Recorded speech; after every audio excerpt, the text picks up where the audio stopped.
Good news ರಾಜ್ಯದ ಎಲ್ಲ ರೈತ ಬಾಂಧವರಿಗೆ ಕೇಂದ್ರ ಸರ್ಕಾರದಿಂದ ಬಂದಿದೆ ಒಂದು ಭರ್ಜರಿ ಗುಡ್ ನ್ಯೂಸ್. ಹೌದು ಫ್ರೆಂಡ್ಸ್, ಈ ಒಂದು ಯೋಜನೆಯಡಿ ಎಲ್ಲ ರೈತರಿಗೆ ಸಿಗುತ್ತೆ ಸಬ್ಸಿಡಿ. ಹಾಗಾದರೆ ಈ ಒಂದು ಯೋಜನೆ ಯಾವುದು ಅಂತೀರಾ?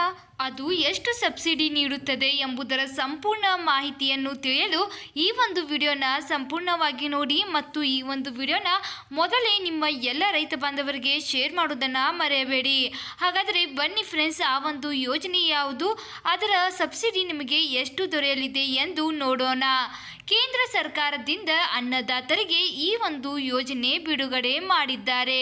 ಹೌದು ಫ್ರೆಂಡ್ಸ್, ಪ್ರಧಾನ ಮಂತ್ರಿ ಮೋದಿಜಿಯವರು ಅನ್ನದಾತರಿಗೆ ಫ್ರೀ ಯೋಜನೆಯನ್ನ ಮಾಡಿದ್ದಾರೆ. ಡಬಲ್ ಆಗುತ್ತೆ ನಿಮ್ಮ ಆದಾಯ ಎಂದು ಹೇಳಿದ್ದಾರೆ. ಈ ಯೋಜನೆಯಡಿ ಕೇಂದ್ರ ಸರ್ಕಾರ ರೈತರಿಗೆ ಸಬ್ಸಿಡಿ ನೀಡುತ್ತದೆ. ವಿಶೇಷವಾಗಿ ಬಂಜೂರು ಭೂಮಿ ಹೊಂದಿರುವ ರೈತರು ಈ ಯೋಜನೆಯ ಲಾಭ ಪಡೆಯಬಹುದಾಗಿದೆ. ಹಾಗಾದರೆ ಆ ಒಂದು ಯೋಜನೆ ಯಾವುದು ಅಂದರೆ ಪ್ರಧಾನ ಮಂತ್ರಿ ಕುಸುಮ್ ಯೋಜನೆ. ಹೌದು ಫ್ರೆಂಡ್ಸ್, ಕೇಂದ್ರ ಮತ್ತು ರಾಜ್ಯ ಸರ್ಕಾರಗಳು ರೈತರ ಆದಾಯವನ್ನು ದ್ವಿಗುಣಗೊಳಿಸುವ ಉದ್ದೇಶದಿಂದ ಹಲವು ಯೋಜನೆಗಳನ್ನು ಜಾರಿಗೆ ತಂದಿದೆ. ಅಂತಹದೇ ಒಂದು ಯೋಜನೆ ಎಂದರೆ PM ಕುಸುಮ್ ಯೋಜನೆ. ಹೌದು ಫ್ರೆಂಡ್ಸ್, ಈ ಒಂದು ಯೋಜನೆಯಡಿ ರೈತರಿಗೆ 45% ಸಬ್ಸಿಡಿ ಸಿಗುತ್ತದೆ. ರಾಜ್ಯ ಸರ್ಕಾರಗಳು ಸಬ್ಸಿಡಿ ನೀಡುತ್ತಿದ್ದು ಇಂದು ರಾಜ್ಯದಿಂದ ರಾಜ್ಯಕ್ಕೆ ಬದಲಾಗಿರುತ್ತಿದೆ. ಹೌದು ಫ್ರೆಂಡ್ಸ್, ಈ ಒಂದು ಸಬ್ಸಿಡಿ ಹಣ ರಾಜ್ಯದಿಂದ ರಾಜ್ಯಕ್ಕೆ ಬದಲಾಗಿರುತ್ತದೆ. ಪ್ರಧಾನ ಮಂತ್ರಿ ಕುಸುಮ್ ಯೋಜನೆಯಡಿಯಲ್ಲಿ ಕೇಂದ್ರ ಮತ್ತು ರಾಜ್ಯ ಸರ್ಕಾರಗಳು ಸೋಲಾರ್ ಪಂಪುಗಳನ್ನು ಸ್ಥಾಪಿಸಲು ರೈತರಿಗೆ ಸಹಾಯಧನವನ್ನು ನೀಡುತ್ತವೆ. ತಮ್ಮ ಜಮೀನಿನಲ್ಲಿ ಸೋಲಾರ್ ಪಂಪ್ ಆರಂಭಿಸುವ ಮೂಲಕ ರೈತರು ಉತ್ತಮ ಆದಾಯವನ್ನು ನಿರೀಕ್ಷಿಸಬಹುದು ಎಂದು ಹೇಳಲಾಗಿದೆ. ಒಂದು ಮೆಗಾವ್ಯಾಟ್ ಸೌರ ಸ್ಥಾವರವನ್ನು ಸ್ಥಾಪಿಸಲು ಸುಮಾರು 4 ರಿಂದ 5 ಎಕರೆ ಭೂಮಿ ಅಗತ್ಯವಿದೆ.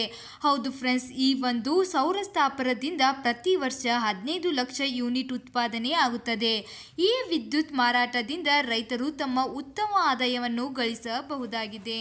ಹಾಗಾದರೆ ಈ ಒಂದು ಯೋಜನೆಯಡಿ ಎಷ್ಟು ಸಬ್ಸಿಡಿ ಲಭ್ಯವಿದೆ ಎಂದು ನೋಡುವುದಾದರೆ ಕೇಂದ್ರ 45% ಸಬ್ಸಿಡಿ ನೀಡಿದರೆ ರಾಜ್ಯ ಸರ್ಕಾರವು ರಿಯಾಯಿತಿ ಬದಲಾಗುತ್ತದೆ. ಹೌದು ಫ್ರೆಂಡ್ಸ್, ಹರಿಯಾಣ ಸರ್ಕಾರ 30% ಸಬ್ಸಿಡಿ ನೀಡುತ್ತದೆ. ಹಾಗಾಗಿ ಹರಿಯಾಣ ರೈತರಿಗೆ ಒಟ್ಟು 75% ಸಬ್ಸಿಡಿ ಸಿಗುತ್ತದೆ. ಇದೇ ವಿದ್ಯುತ್ತಿನ ರೈತರು ತಮ್ಮ ಜಮೀನುಗಳಿಗೆ ಕೊಳವೆ ಬಾವಿಯಿಂದ ನೀರು ಹಾಯಿಸಲು ಬಳಸಬಹುದಾಗಿದೆ. ಈ ಯೋಜನೆ ಬಂಜರು ಭೂಮಿ ಹೊಂದಿರುವ ರೈತರಿಗೆ ಲಾಭದಾಯಕವಾಗಿದೆ.